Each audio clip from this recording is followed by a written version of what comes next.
Hi guys, welcome to, hang on, I need to test this. It didn't work. Why? Hang on.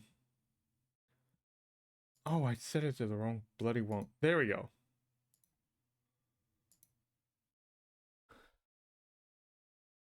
I didn't set it to the right output. I am professional. Anyway, we are continuing our React series, reacting to Bricky's every single Warhammer 40K faction re-explained. Part 1 video by Bricky. And, yeah. Oh, also, housekeeping. I mean, I already put out a, community note about this, but for those of you who haven't seen it, I, had to cut, the Iron Truth, Solaris playthrough, because, Nomad's released, and I thought I had sorted that out. I, in fact, did not sort that out well enough, and my my workshop mods updated and then like stuffed up my entire save file. I am having fun playing a Nomad though. That is very good. I mean, it's not really that big of a deal considering I used to Stellaris series was just for you know, holding the tide until my graphics card arrived. But so a little bit sad. So we will be switching to what it was before with alternating parts of Crusader Kings 3 and Cyberpunk for the foreseeable future. Now, back to the topic at hand. This is where we left off from last time with the Eldar.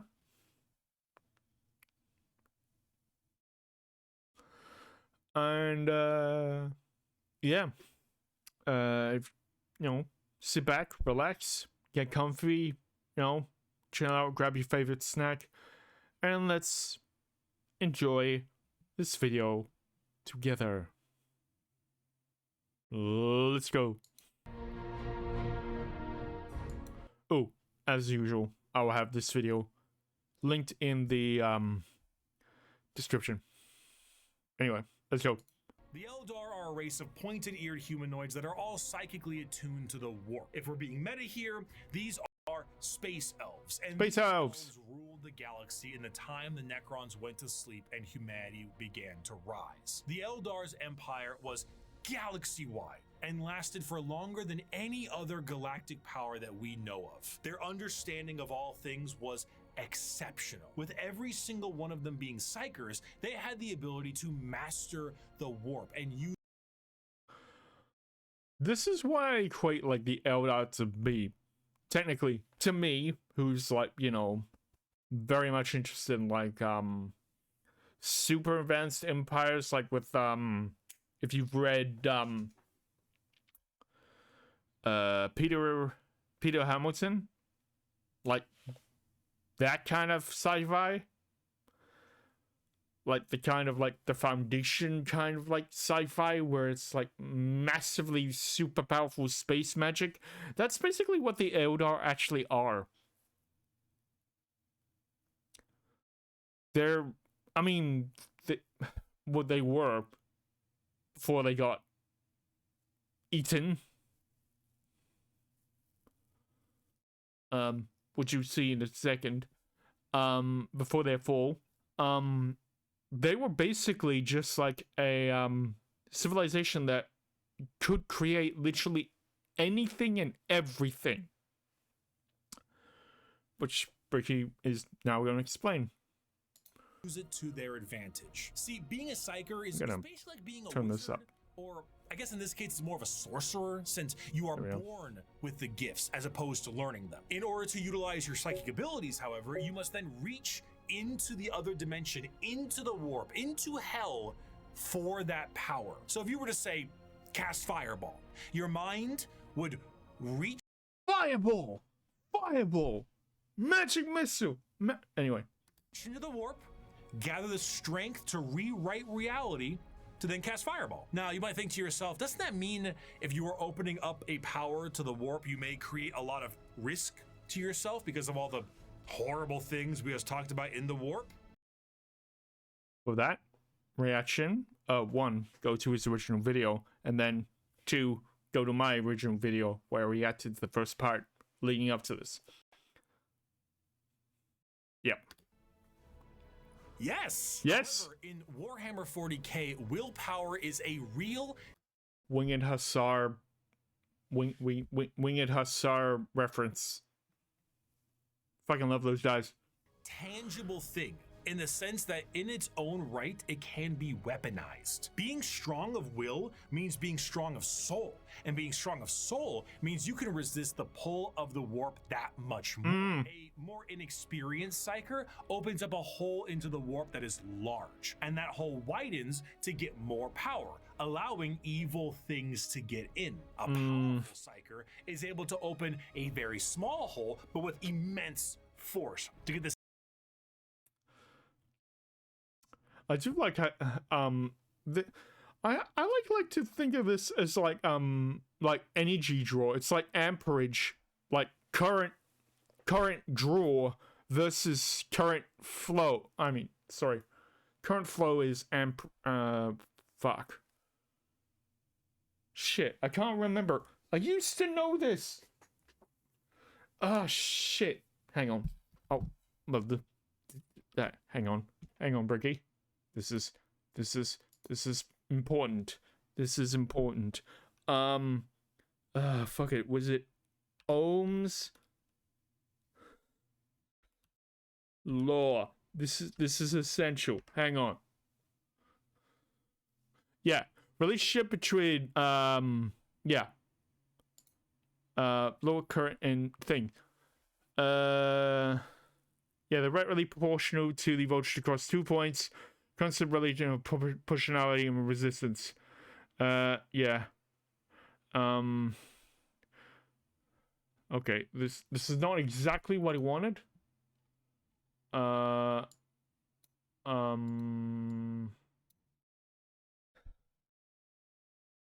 Amp.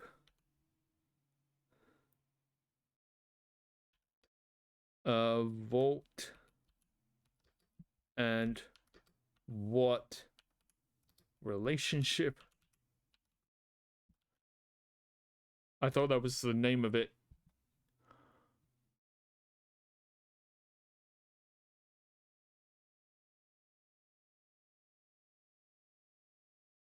Okay, voltage is speed and amperage is volume. So yeah, okay, I got like fucking confused. All right, yeah, opening up a small hole to draw more voltage through. Yeah, I like, yeah, sort of. I knew the thing. I just got them switch around. Yeah, the amount of current drawn through volts is like, you know, directly proportional to the amount of, you know, to the size of a hole you actually draw from, which is which is a cool analogy. Also, lightning is cool. Same amount of power with less risk. The Eldar are master psychers. Every single one of them can call upon the warp, and over millions of years they have perfected it so much so that they can weave structures out of it. In some species in the galaxy, they utilize the warp itself for interstellar travel. The Eldar ain't having any of that noise. How about we utilize a fancy alternative mode of travel that is substantially safer than the old ones created, called the Webway? What about... Yeah. They legit like just like said screw this to like the warp. We have our own warp that is safer. They have their like own gated community like that they can travel through at any given time. I feel like this is like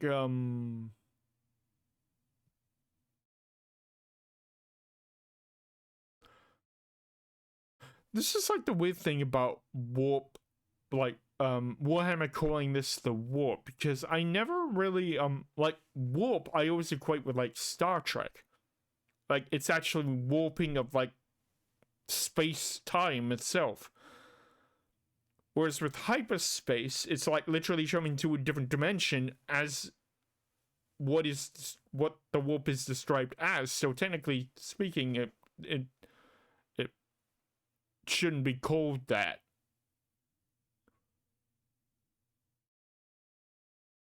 Because you're not warping anything. Dying.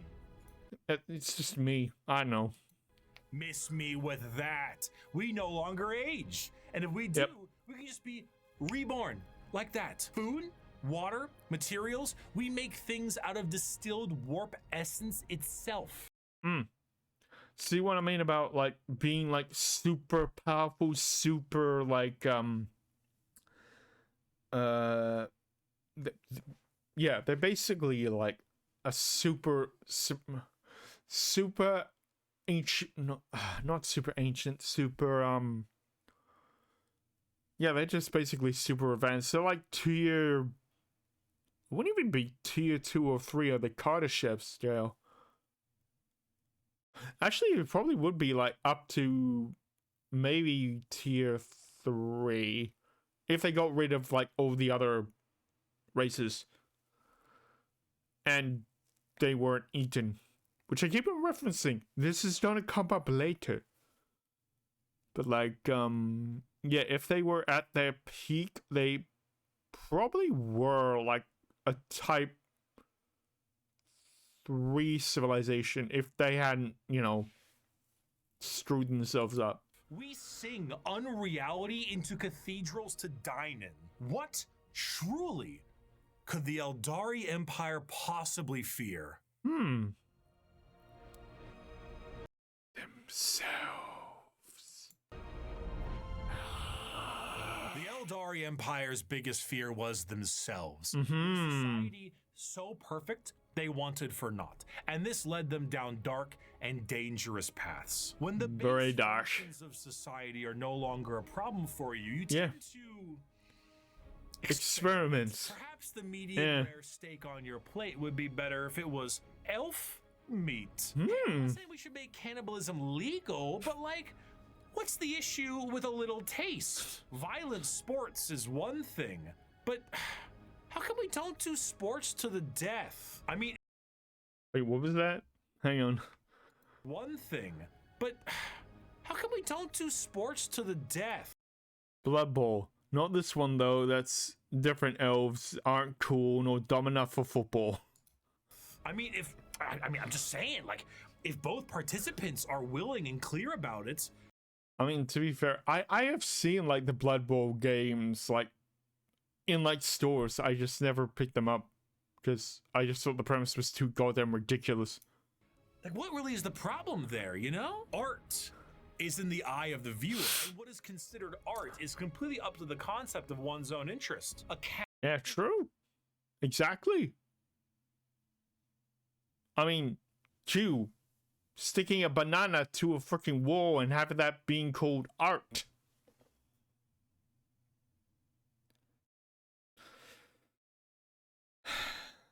I understand.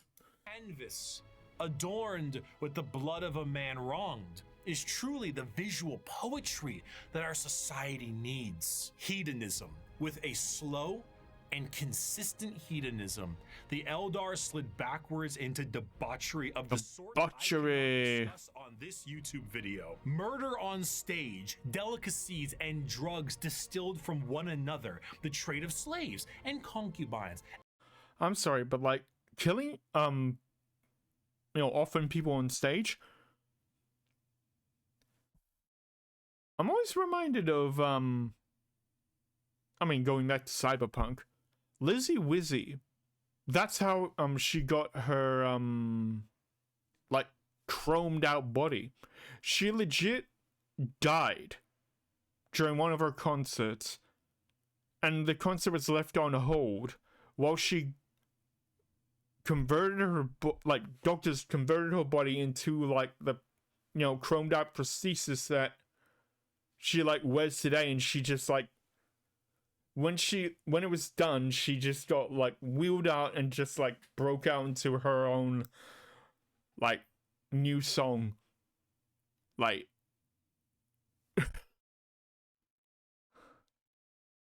I mean, that is like so fucking terrifying, but that is a ginormous fucking flex. Like, sheesh. So cool. And much worse. Much worse. Physiology has their emotions heightened, and they can feel more than a human does. So yeah, that's kind of like the entire premise of like elves. They're like super sensitive about the nature and the trees, and I don't know what space elves would be, emotional about. I mean, Vulcans, Romulans. I guess, yeah, these space elves had never heard of Pun Fire. I think that's what it's called. While it can provide lows of pure despair, it can also provide greater highs than you have ever known. And swinging between the two of them was... There must be like, sorry. There must be like manufactured crossovers between like the Vulcans and Warhammer, because I'm thinking about it, and like Vulcans aren't really that far off from the Eldar when you like think about it. At least in Warhammer 40K.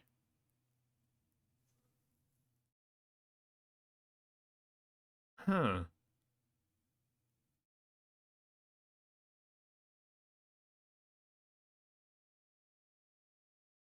This needs more research. The Eldar game. The Warp took notice of this heavily. Yep. And it began to react. On a galactic scale, the debauchery and the hedonism of the Eldar race caused levels of warp storm so pronounced and so volatile that it cut off interstellar travel for all those who used it. Everyone. Communications between planets was removed, and a nightmarish era of old night began. This continued for thousands of years, hundreds of thousands of years. The Eldar all but removed from the problems being caused as they entered heights of more and more ecstasy. They needed more and more and more. Nothing was nothing. More murder, more yes. It's delicacy. Yes. Life. This silence offends Slaanesh. Wait. That other Chaos God I conveniently didn't mention. Slaanesh, the Prince of Pleasure, she who thirsts, the god of unspeakable excess. She who thirsts. That sounds so basically like every like single sports fanatic. They who thirst for beer. Is our fourth Chaos God, with the sacred number of 6 adorning their title. Slaanesh? Of course, he has a sacred number of 6. It's a bit of a tricky one, because with our other 3 Chaos Gods, there was a certain understanding of human emotions and desires. But for Slaanesh, that desire is how they get their power. Yeah, it's very interesting. She was like, well, they don't really have. That's. Yeah, they don't really have gender, do they? I mean, they're just like gods in general. They don't really technically have gender. It's just what we envision them as through fan art.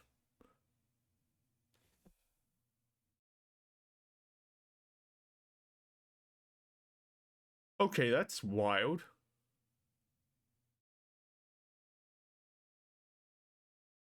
I just realized that all depictions of like God and Jesus and all of that, like throughout all religions, they're just fan art.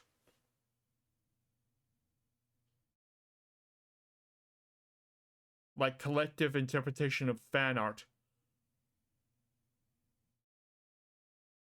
Whoa.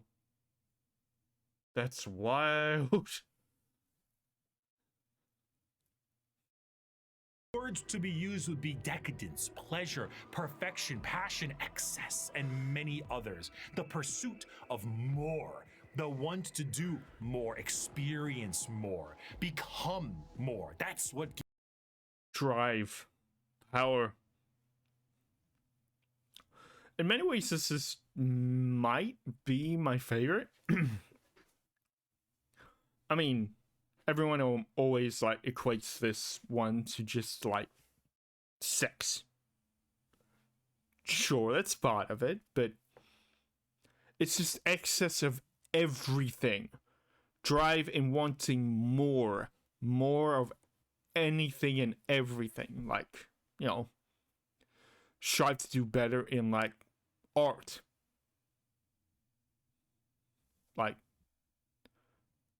literally anything in your life, the desire to strive, to want more, is envisioned in Slaanesh. It's kind of cool. gives Slaanesh their gifts. A lot of people believe that Slaanesh is something that originates with sex, specifically, and it makes sense why they assume that. The visuals of Slaanesh patrons are all very... Yeah, they're all very, like, you know, well, kinky and BDSM-y. Very lithe and sexual, but they are also intentionally androgynous to appear attractive to a variety of intrigue. What the fuck? Okay, so I'm not gay, but I'm Swedish, and the gayest shit imaginable. However, to think that...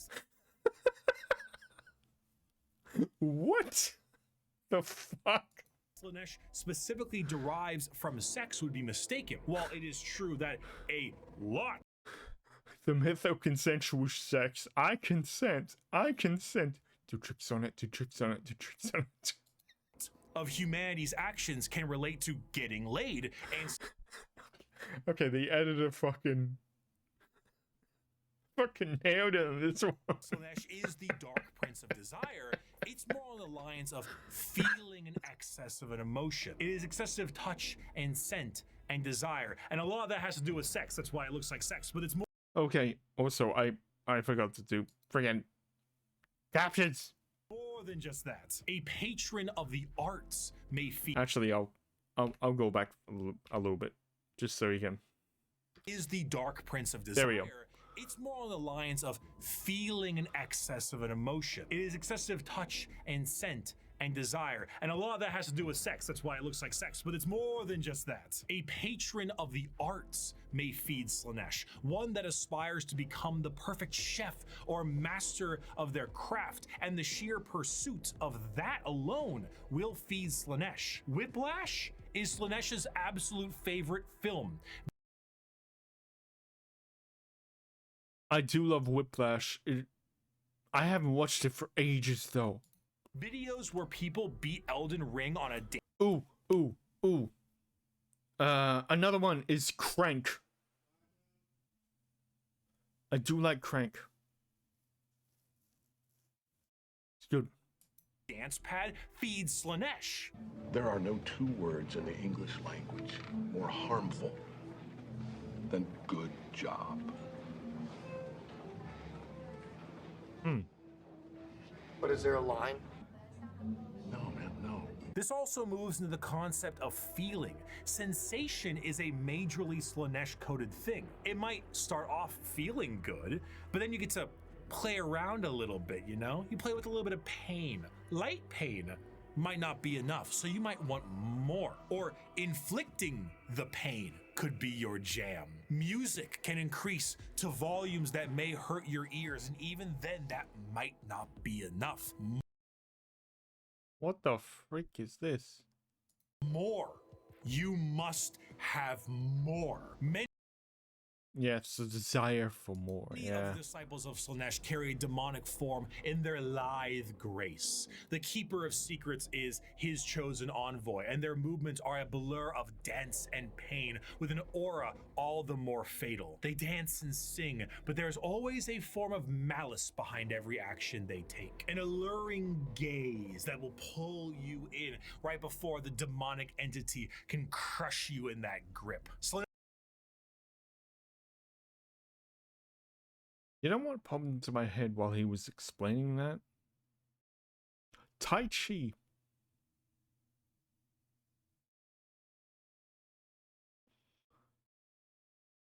Like the kind of like brutal, like dance kind of, you know, that kind of thing. Like beautiful but with intent kind of thing. That's what popped in my head. Slaanesh's palace has 6 layers surrounding it, and one of them is the excess of gluttony, where the participant finds themselves in a beautiful banquet full of the most delicious foods imaginable. Tables of delicacies and rivers of wine tempt the user to such a degree that they cannot stop stuffing their face, unaware that the things they are eating are very vaguely familiar meat. If one does not see themselves drowning in the river of wine, they may soon fill their bodies up so much that they cease to function and fall over.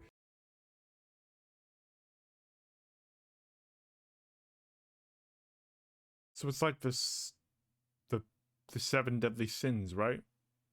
Except probably lust, because, well, that's like a core tenet of their whole entire thing. Except maybe,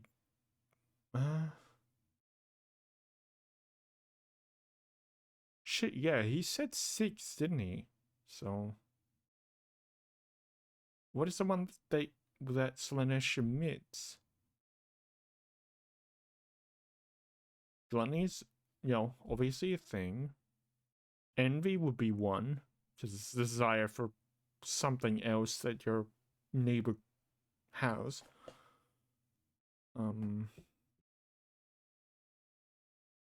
Oh, probably wrath, actually. Yeah, wrath. Because that will be covered under, corn. Okay, good. Becoming part of the banquet themselves.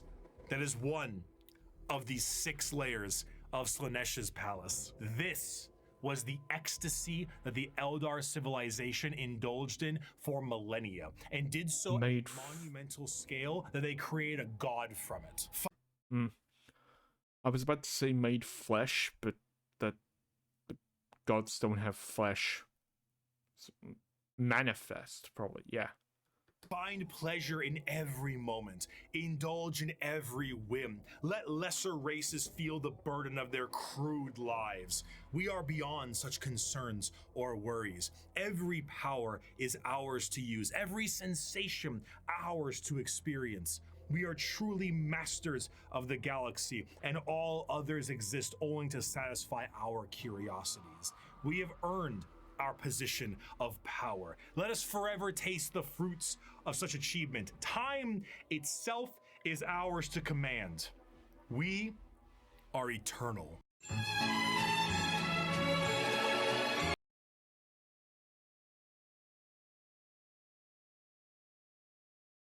You could basically do the, you know, condense this entire part of the video into that.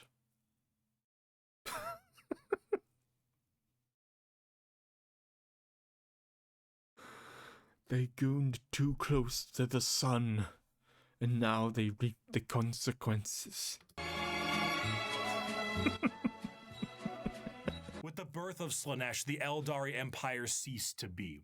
A catastrophic event so horrible that the warp ripped a hole permanently in our reality. A fissure forever known as the Eye of Terror. With the sudden inhalation of this god's largest breath, the Eldari souls are a currency to be now collected by she who thirsts. Trillions of Eldar died in an instant. You could say that they were sucked out of existence.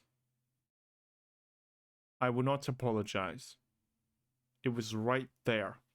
Slaanesh gorging on their souls to satisfy his palate. 99.9% of their entire species died, and the rest are doomed to a fate worse than death. For Slaanesh now stakes a claim on each and every Eldar soul. From the moment they pass on, an eternity of torment awaits them. The remaining Eldar devote their entire lives to stopping this eventuality, their dying race so devoted to saving themselves from the Dark Prince, and, in doing so, have found very creative ways. The Craft World Eldar. In the modern world of Warhammer, the Craft World Eldar are the main force of Eldar in the galaxy and represent the elf style that many think of when you think elves in space. Fantasy elves in space, not those elves. We'll get to them. I love how he hesitates to say dark elves.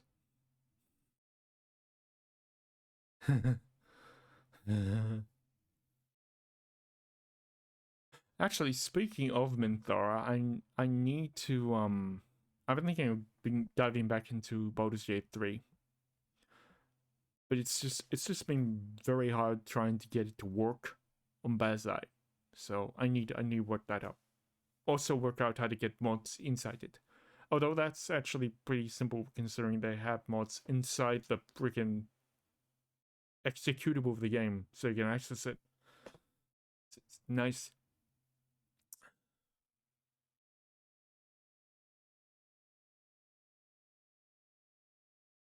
Anyway. Craft World is a monumentally large starship, the size of a continent, that acts as a form of flotilla. During the highest reaches of hedonism, many Okay. I just got like a equivalence of like the Craft World Eldar. They're basically the migrant fleet from Mass Effect. The Quarians.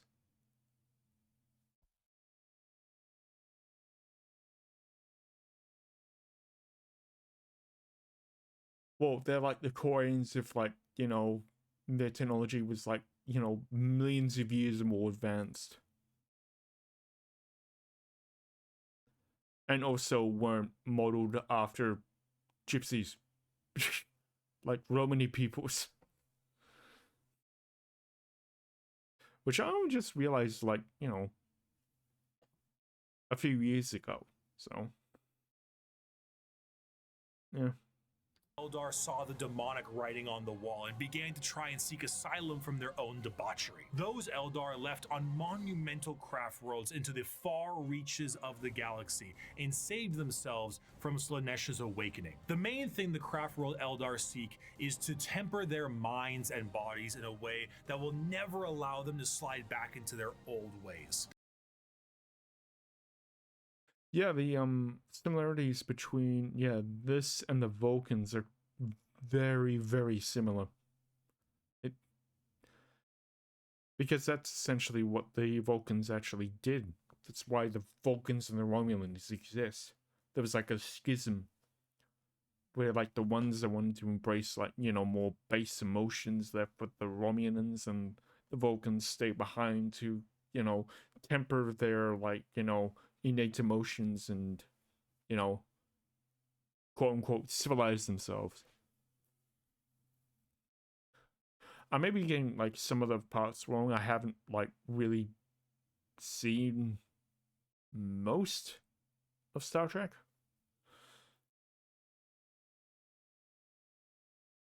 But like, that's how I understand it.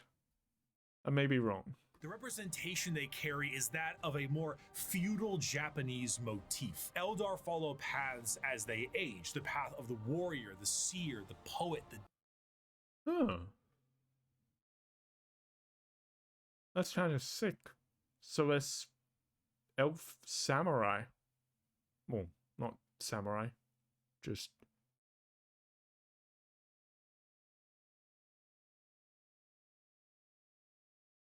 Wait, were there, are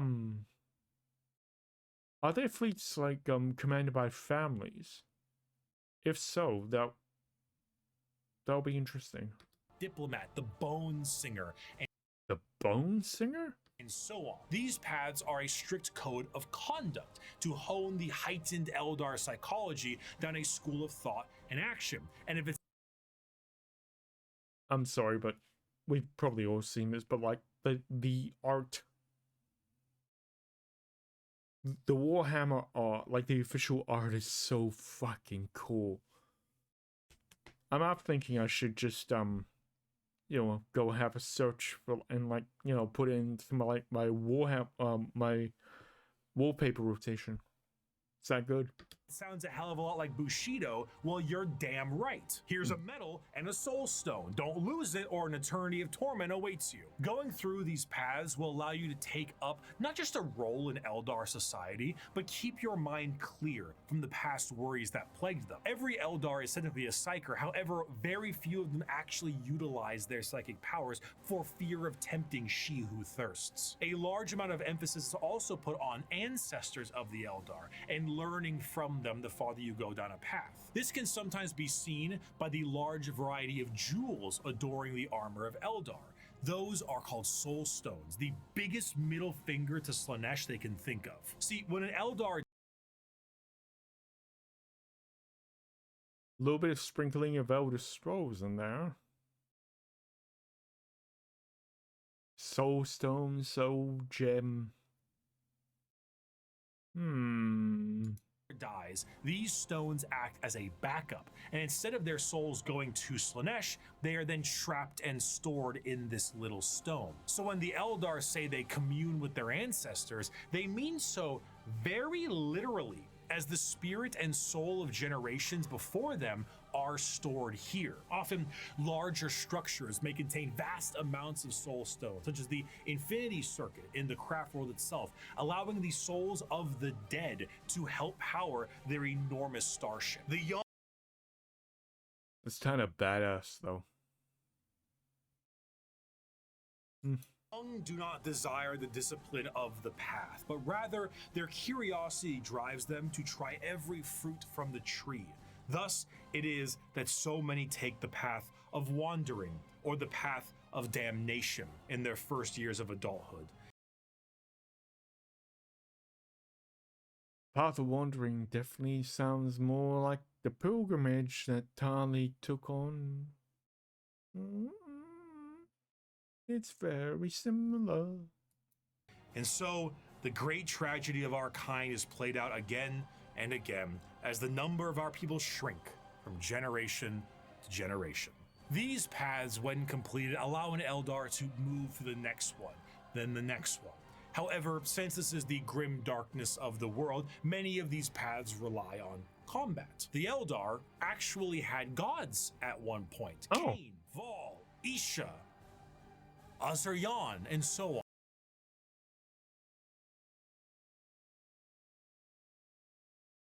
The jar.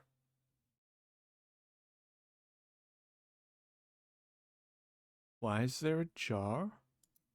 These gods are aspects of the Eldar pantheon, and while many were killed in Slaanesh's creation, their teachings live on. For some, the strongest devotion to the Eldar gods is to join the Aspect Warriors and embody the wrath of Cain, their god of war. While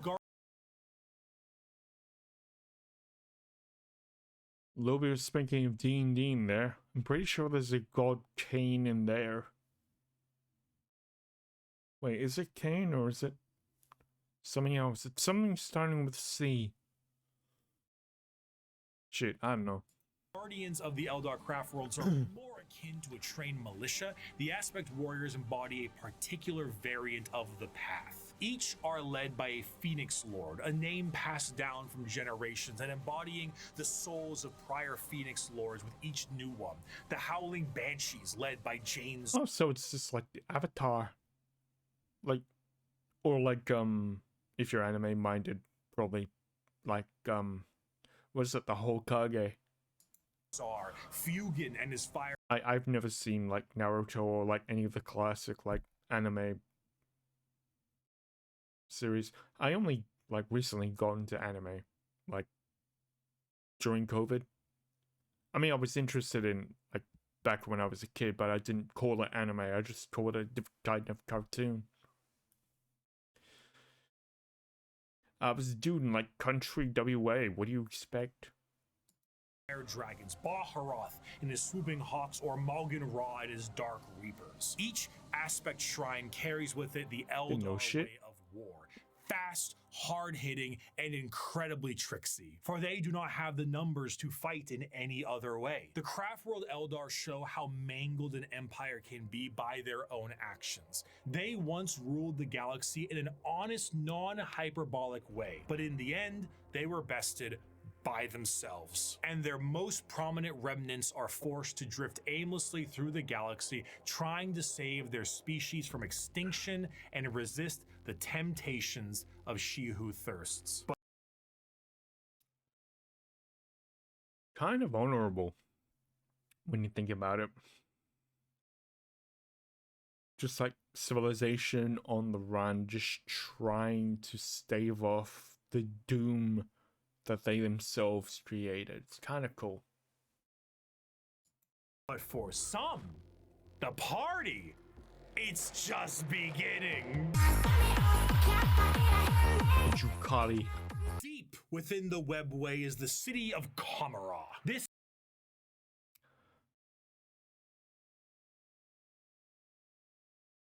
Very thinly veiled references here.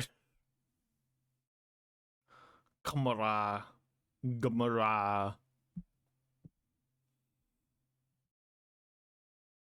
Man.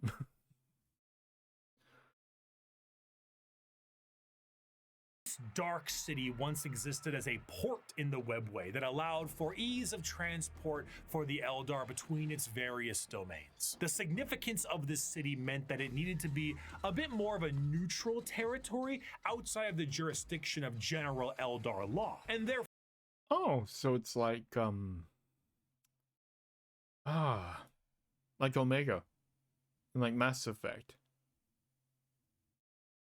It's just like you know, a lawless place.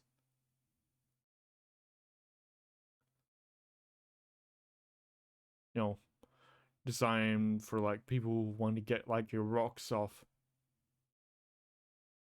This one is very much more on the nose. Therefore, it was allowed to self-govern. This did not go well. The Dark City became the hideaway for all manner of sin. The Eldar race slipped into debauchery on a galactic scale that it birthed a god, and this was the city you went to when that wasn't enough for you.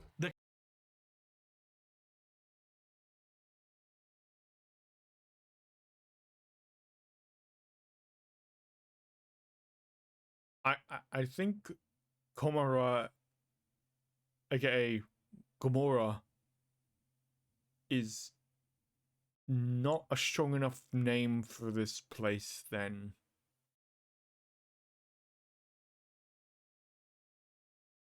Because that was just based on a place of like earthly sin. This one, it's in space, so there is no earth, and two, it's made by aliens who are like birthed to God because of their excess. Like, what fuckery? Jesus. The convenience of being so deep within the webway was that it exists as a blind spot to the horrors of the warp. So while the rest of the Eldar fled the downfall of their species, Kamara kept partying. When Slaanesh was birthed, they were saved the worst of it, thanks to them being nice and neatly tucked away inside the webway. But only somewhat. The Dark Prince did not have a grip around their soul, but the tiniest pinky finger, and they were still pulling. But due to their excess hedonism, they found a solution to this problem. If they tormented others, they could temporarily rejuvenate their souls and continue to cheat their inevitable death by placating the Prince of Pleasure. And if So they just suck the life out of people. There's a lot of suckage going on in the Eldar, I realize. Most of the race was sucked out of existence by Slaanesh, and these guys to stop their own suckage, they suck other beings' life into themselves so they can continue sucking in both ways. Yes. If they kept this up on the regular, they could effectively become immortal. Thus, the Drukhari were born. Unlike the Question. As elves, are they actually immortal anyway? Or is their immortality only utilized by, like, their stones? In, like, the case of the Craft World Elder. I don't know.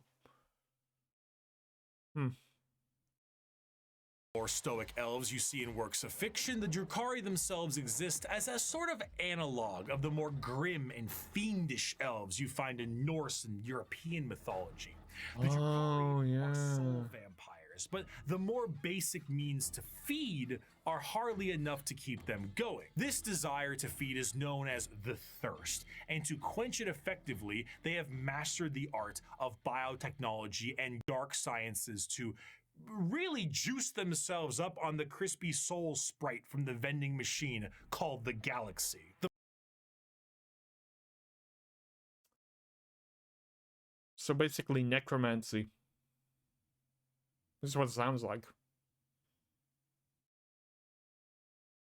I mean, if souls actually do exist, then, you know, the people who can, like, you know, effectively suck up that life force would grant themselves a lot more power. The majority of Drukhari act as pirates and raiders and slavers. They go... To be honest, they're kind of like the same. Because, like, the Craft World Eldar just, like, use their ancestors to power their ships. But the Drukhari kind of do that, like, without, like, a tool to do it. They just do it innately. Via dark science.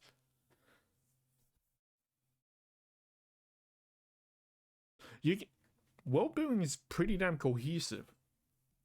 Into our physical reality and drag people back to Kamara to commit atrocities that go beyond any imaginative torture a human can think of. The Drukhari are organized in various groups throughout the Dark City to accomplish this in a more organized and extremely brutal way. The Cabal... Yeah, you must always organize your, you know, your atrocities.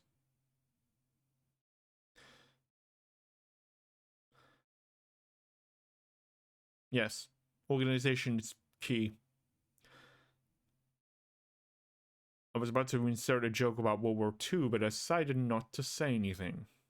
Balls act as the main warriors of the city, led by their archons. Witches and succubi act as entertainment for Kamara in gladiatorial arenas, and the flesh-crafting homunculus keep the Drukhari alive and discover ever-increasingly more painful ways to torment their ever-increasingly large supply of slaves they are brought. The Dark Eldar see the other inhabitants of the galaxy as little more than cattle, livestock that can be brought to bay or slaughtered at any time.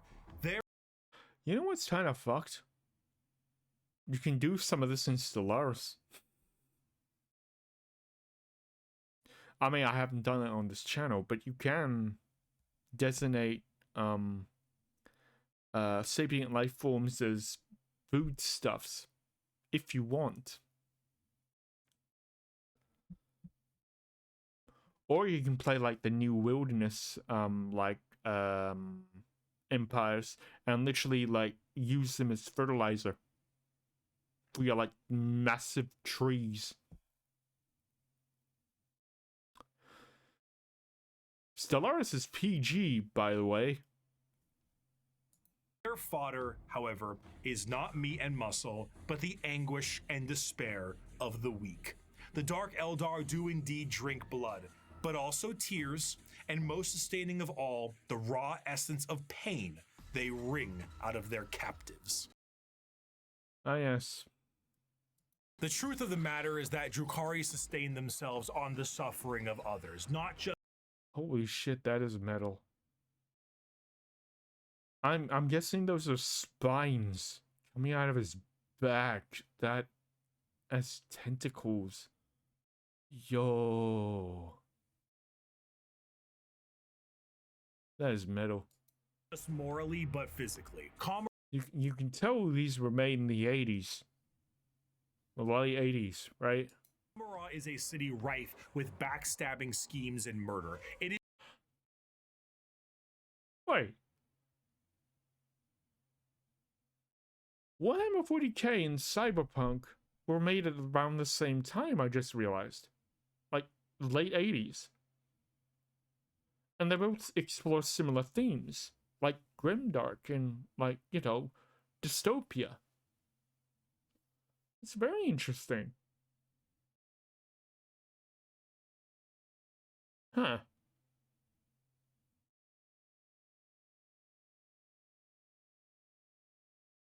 Huh. is the worst back alleys of the worst ghettos at the best of times. Nothing is more horrifying to a Drukhari than death, for death will see them in the talons of Slanesh for an eternity of torment. So they do everything they can to stop this. The homunculi covens regrow dead members from pieces of flesh as bargaining chips. The succubi create grisly gladiatorial spectacles that literally rejuvenate the audience members as Dude, that's so cool, though. They legit get rejuvenated because of their, like, their fervor and their magics from, like, the screams of victims. I can see the appeal of the Drukhari. Even though they are so fucked up. I can see the appeal. Are murdered for sport. To be captured by the Drukhari is one of, if not the worst fate imaginable in the world of Warhammer 40K. In a universe built on war crimes, they are the most debased war crimers of all time. To be tortured and sacrificed in the gladiatorial arenas is a blessing, for you have escaped the fate of being in the Fleshsmiths control group, or being turned into a living and breathing piece of furniture for an Archon's quarters. In a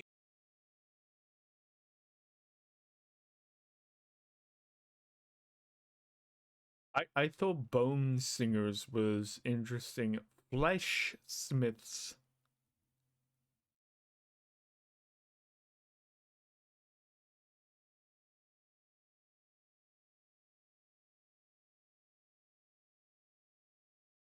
Ooh, okay.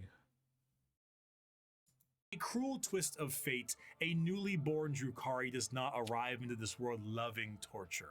It is something they must grow to love. Grow to appreciate the suffering of other beings in order to survive in the world they have been brought into. If they succeed, they become some of the worst monsters in the known galaxy. A dark reflection to the Craftworlders and a taste of what Eldar society was like before the fall. If they do not succeed, they must find purchase elsewhere. Often those will join smaller parts of Eldar society like the Exodites or the Harlequins. Exodites believe in a pre-industrial variant of their society, often retreating to more lush worlds to ride dinosaurs and live off the land. That's sick.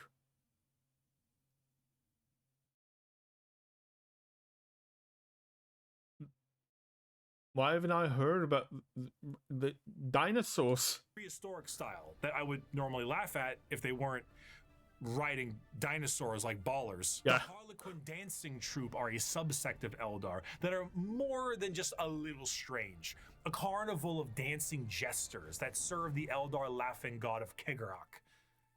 They arrive never when expected and leave just as quickly. Blurs of light carry their footsteps as they dance their foes into a grave. Combat is just as much of a joke as it is a play on bloody murder.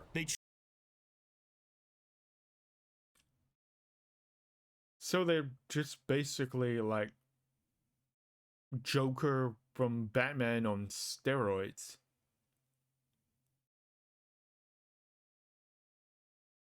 Also, that fit is so fucking cool.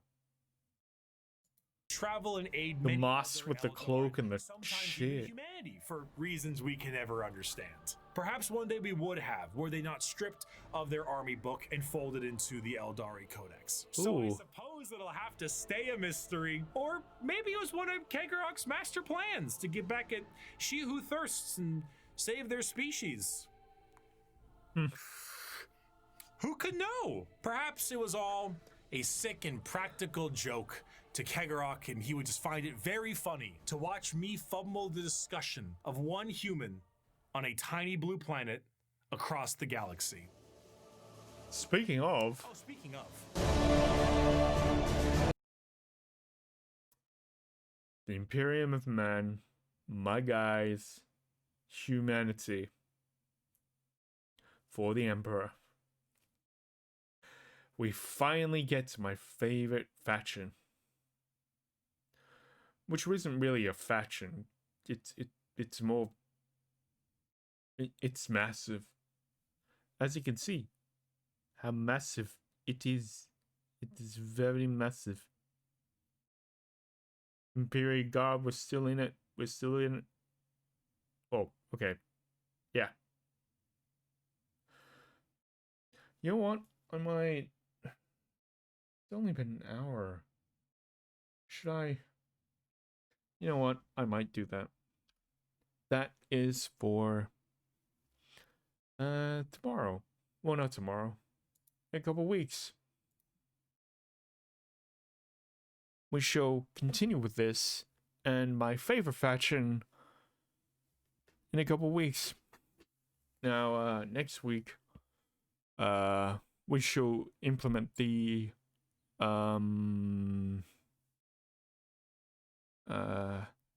schedule that I have discussed, and I apologize that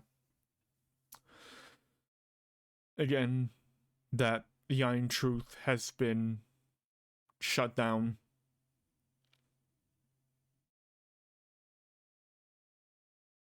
Don't like it. But I hope you stick around. If you like my reacts, there's a whole playlist that I'll put up at the end of this. And if you don't like this, then I have rants every other Sunday. And I play Cyberpunk and CK3. RPGs and grand strategy. Basically.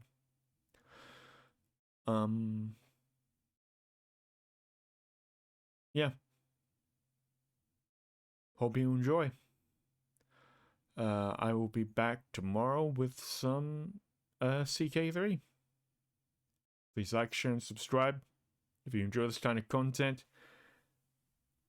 Hope you have a wonderful rest of your day.